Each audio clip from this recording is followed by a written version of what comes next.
Hello dear friends, my name is Prachi और आज मैं आपके लिए फिर से एक न्यू स्टोरी लेकर आई हूँ। बहुत ही इंटरेस्टिंग स्टोरी है और आई होप आप सबको बहुत पसंद आएगी। तो चलिए अपनी स्टोरी को स्टार्ट करते हैं।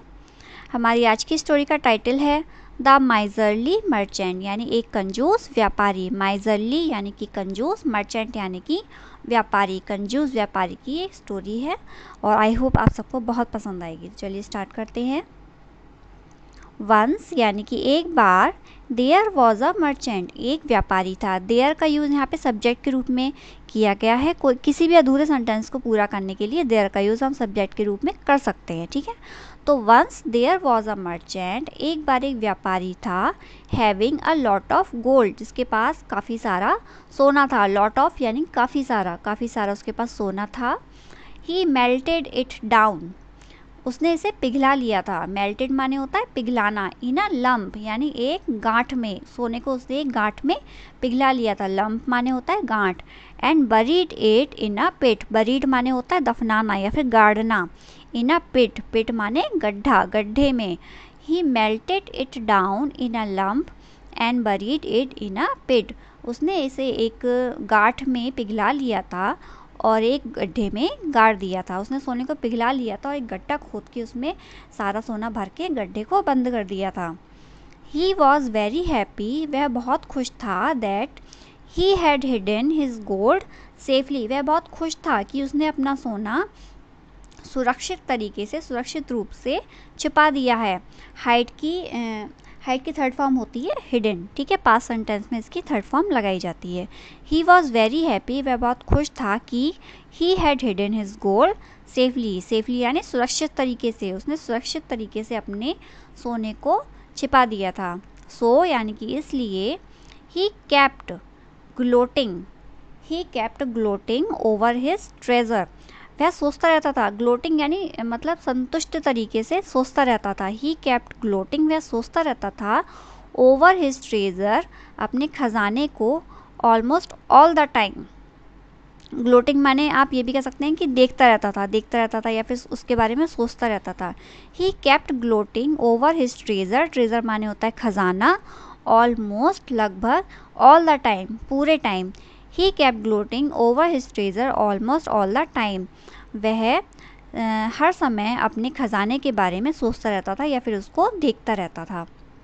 ही यूज्ड टू विजिट, वह घूमने जाता था। विजिट माने मतलब यात्रा पर जाना या फिर घूमने जाना। लेकिन वह कहाँ जाता था? जहाँ पर उसने अपना सोना गाड़ रखा था। ही यूज्ड टू का कि हिंदी को हम बोलेंगे अक्सर। जैसे अक्सर हम कोई काम करते हैं तो उसके लिए हम यूज टू लगाएंगे, ठीक है। तो ही यूज टू विजिट, वह जाता था। द स्पॉट, उस स्थान पर। रेगुलरली यानी जाता रहता था, मतलब time to time. Where he had hidden the gold, जहाँ पर उसने सोना छुपाया था।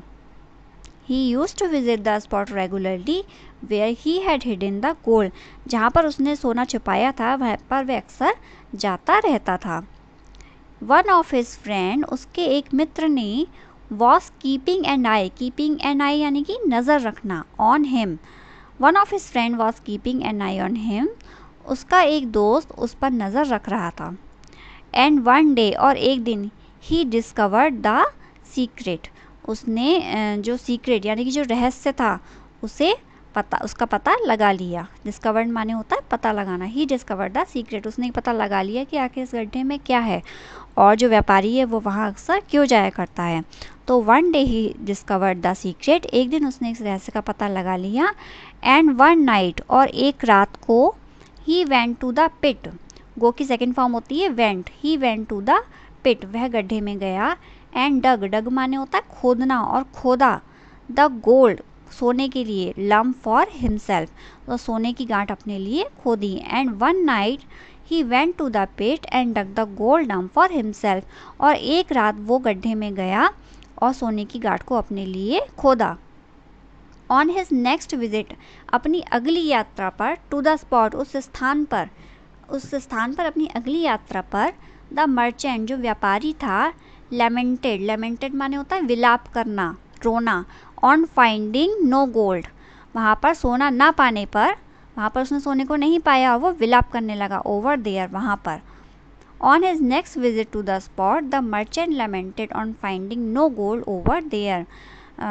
ऑन हिज नेक्स्ट विजिट यानी उसकी अगली उस स्थान पर उसकी अगली यात्रा पर सोना ना पाने पर वो व्यापारी वहाँ पर विलाप करने लगा। हियरिंग हिज क्राइज, उसके रोने को सुनकर या उसके रोने को सुनते हुए, क्राइज माने होता है रोना, उसके रोने को सुनते हुए वन ऑफ हिज नेबर्स, उसका एक पड़ोसी, केम टू हिम, उसके पास आया। One of his neighbour, neighbour माने होता है पड़ोसी, केम टू हिम यानी उसके पास आया।